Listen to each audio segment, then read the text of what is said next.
Signing in once again. I want to touch on. See, I've been doing some heavy studying on this damn trust law, man. I ain't gonna. Y'all, pardon me if I'm just stuck on this shit, because I'm excited about it, to be honest with you, because this is stuff I should have really been into years ago. Okay, because I was hearing too many different things that were being said about trust and operating from the trust, and you got to operate in trust. People say operate in trust. I'm like, they never explain what they mean by operate in trust. And so I kind of dismissed it, because the way it was explained by all these people that have been on the internet for years, they always give you like little nuggets of information, but they don't give you enough information to really grow from, that you can actually get and actually learn something from it. It don't give you enough to really like lay it out for you. You know what I'm saying? I can understand to some degree when they don't want to say a whole lot on the internet, but I believe a lot of them jokers really was just they just don't know. Either they don't know, or they really just being secretive, and I don't know, maybe they got tidbits, small pieces of it or whatever too. I don't know, but I'm convinced that some of these jokers that even would really know the fullness of this stuff, if they really know the fullness of it, they won't be all online. Because I'm even learning more. The more I learn, I'm realizing I can't say too much. You know what I'm saying? Not online. Okay. But people talking about trust for years. But some of these people that have been talking about, the people that I used to listen to, I never really heard anybody give concrete information that would, that I could understand and run with until this year. So now I'm in it and I can't stop. I'm gonna start with the word private. The reason why I start with this term private right here, because I was hearing videos just recently where somebody was talking about was a guy on TikTok. He was talking about the difference between a revocable trust and an irrevocable trust, and he was stating that an irrevocable trust is private, and a revocable trust, the courts can pierce it. They can go in it and all this other different stuff. And I be hearing other folks say that too. And so I'm like, how is it what makes it, because only difference between that I see about a revocable trust is like you can make changes to it. You can revoke it, you can shut it down, you can do what. Once a irrevocable trust, you can't change it. You can't dissolve it or anything. That's the difference that I see. That's my understanding about a revocable versus irrevocable. But then when somebody go in there and throw another monkey wrench in there, this goes back to that video I talked about recently when I was talking about how people will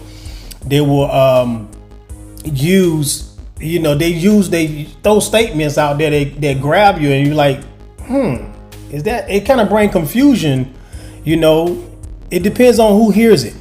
People like myself, it kind of confused me a little bit. But then if I was in the beginning trying to start something and don't know half of what I know now, I would be more fearful if I have a situation I'm trying to use this particular route to fix. Because I will hear something where they say, oh, the courts can do this, they can do that. So anyway, look at the word private right here. This is, as you can see in the left-hand corner up top, is the 1933 Black's Law Dictionary. I'll be using that throughout this whole video, okay?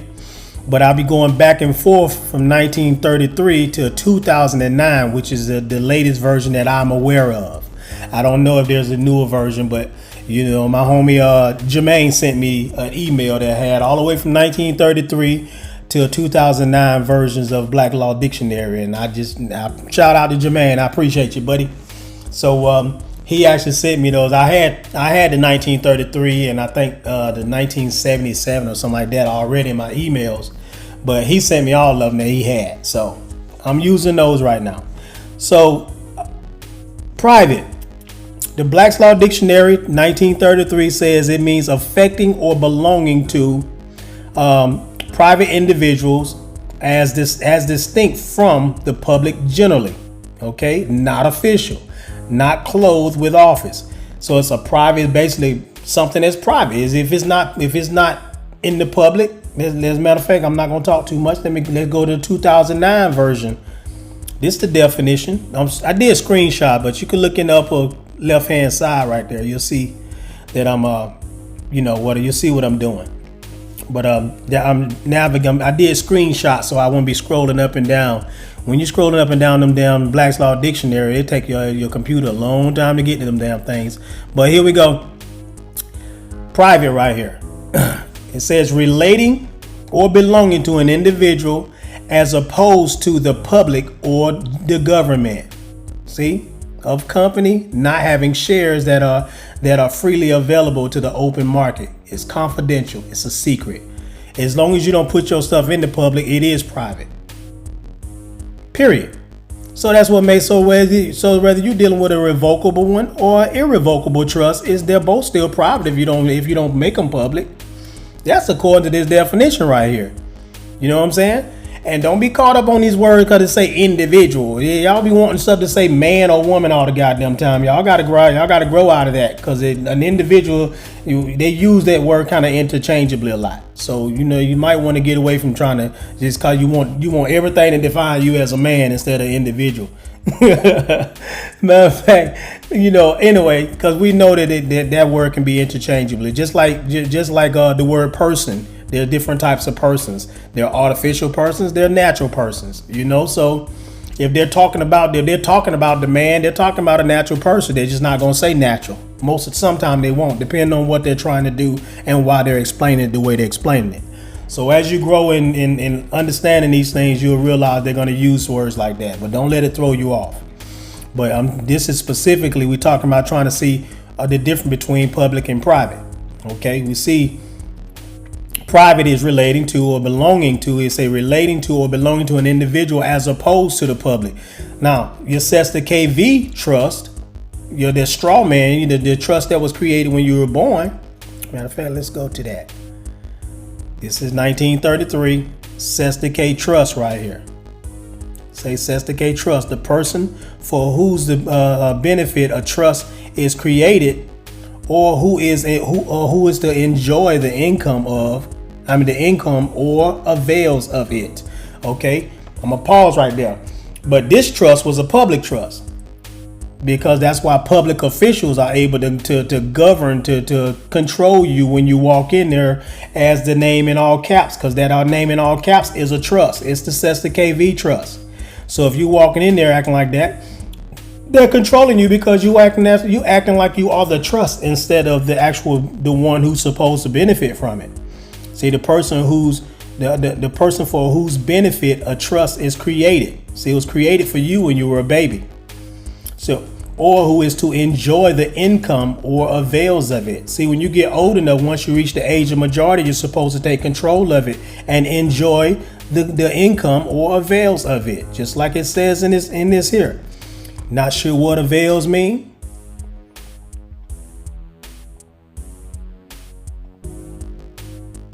Right here.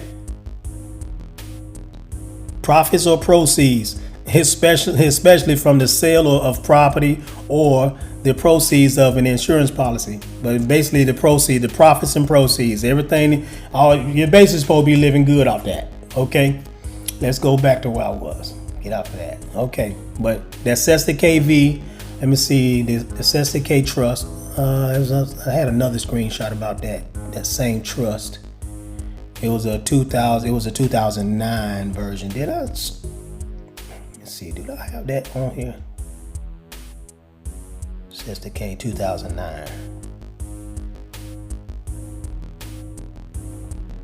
Here we go. Thought I had it on here already. Okay, here we go. This is 2009 Black's Law Dictionary. As you can see in the upper left hand corner, it defines this as being, one who possesses equitable rights in property. See, this is the trust is this saying. See, you acting like the trust. You're actually acting like the trust. But so that's probably why I describe it like this.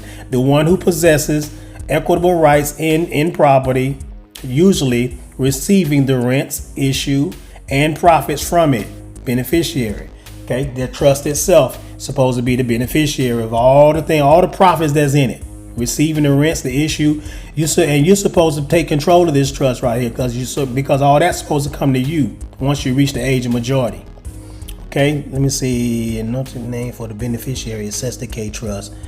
And then that phrase meaning he or she whose benefit the trust was created. It was that's the same thing we say in the other part. In this phrase, sesti is pronounced set. Okay, with the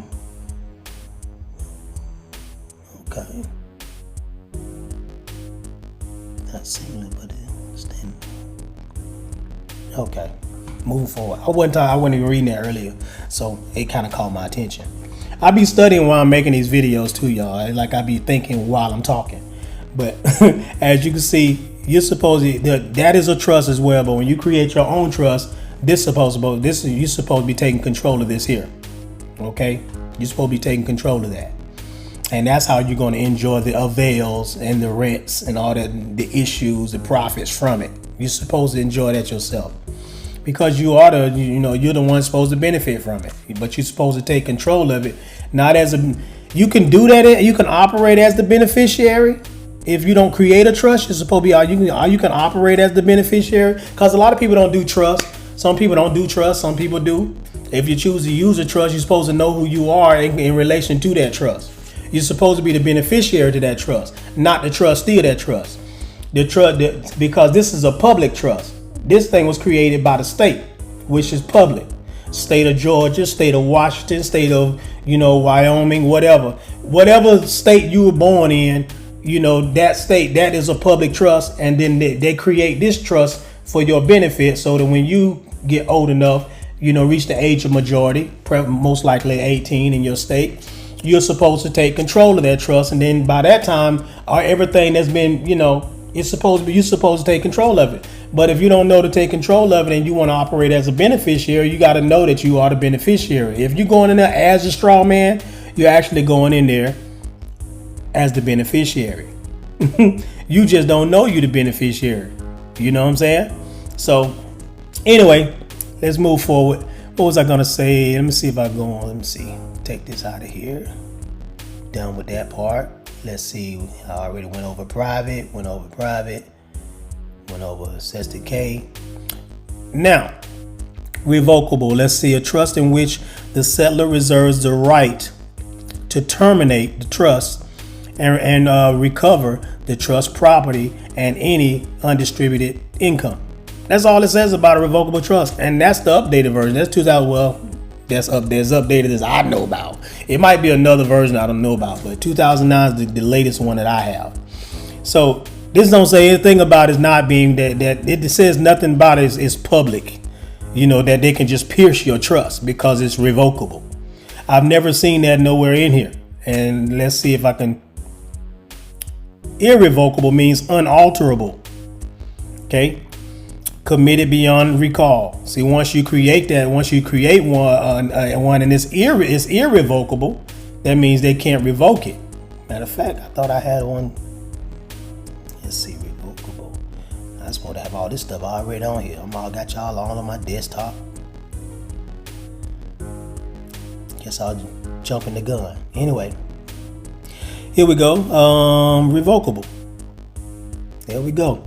A trust in which the settler reserves the right to terminate the trust and recover the trust property and any undistributed income.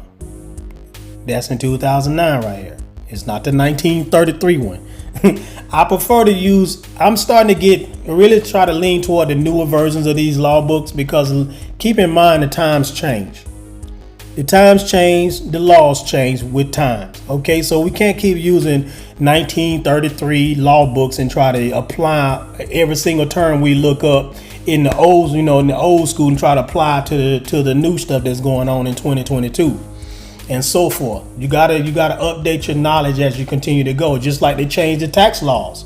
Anybody that does taxes, any of you that's listening to this that does taxes or know someone that does taxes, they know they got to always continue taking these little classes and kind of updating, staying up to date with what's changing in the tax laws concerning how they do taxes. Because that's the same thing we do with these law books. You can't just stay in 1933. That's the third edition. The third edition is the best one. I was taught that back in the days too, and that's one of the main reasons a lot of people run around here talking about, still talking about they're calling their children their property, because they're stuck on the slavery days.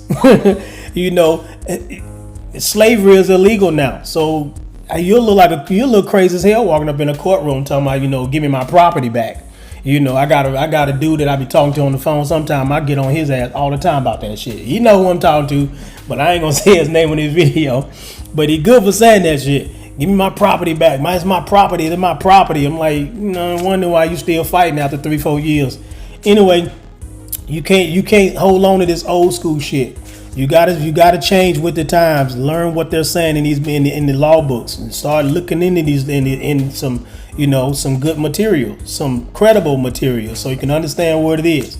But I thought I'd make this video because I wanted to go and look and see what the law books say about a revocable trust as opposed to an irrevocable trust. Did I look up? I did look up irrevocable trust. I thought I dropped it in here. Hold on a second here. Irrevocable trust. Did I? I guess I didn't. Shit. Anyway, private, irrevocable. That's the term itself. I found it, but I thought I screenshot it. Anyway, I guess let me see if I can. Let me see if I can find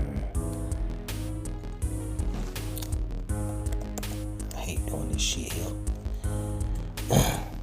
Uh-oh.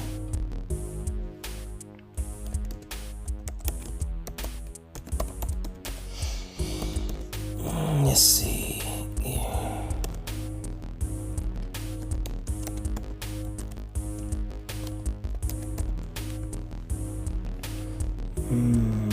Unalterable. That's what it's saying. Unalterable. Committed to. That sounds like that's the same one I sent y'all earlier. That's just the word. That's the word itself. That's not talking about a trust though. But it's not this one. Oh boy, I want to go through all that shit. I should have just looked that up before I started this thing and screenshot. I thought I did already, but I guess I didn't. Let's see, they're still talking about the term itself, but not the trust. But the main reason I was looking at it, because we know what it means by being irrevocable. But it's just, I was more so looking at, because the guy was saying that irrevocable one is private. And it's, both of them are private. Based on, by definition, they're both still private. They're only as public as you let them become. If you use that trust to get into a contract, some type of contractual agreement with another entity, now you putting your business out there. It's just like anything, don't nobody know nothing about you online until you put it online. They don't know nothing about your private business until you actually make a video or you record something, you upload it or some type of letter or what type of anything, pictures, whatever, and you make it public. Now it's public. But it's not. But nobody can just go off into your house and just like, let me record something and put this in. That's what they're trying to make it look like you can do with these trusts. Like the judge, then they can actually get in your trust because it's public, and it's not public, But anyway, by definition, it's not public. They're both private. It depends on what kind of contract you decide to get in once you create your trust. Anyway, I'm gonna go and get on out of here because I'm getting long-winded and I be excited as hell about this shit. But I'm gonna get on out of here and we'll talk to y'all later. M Roast signing out.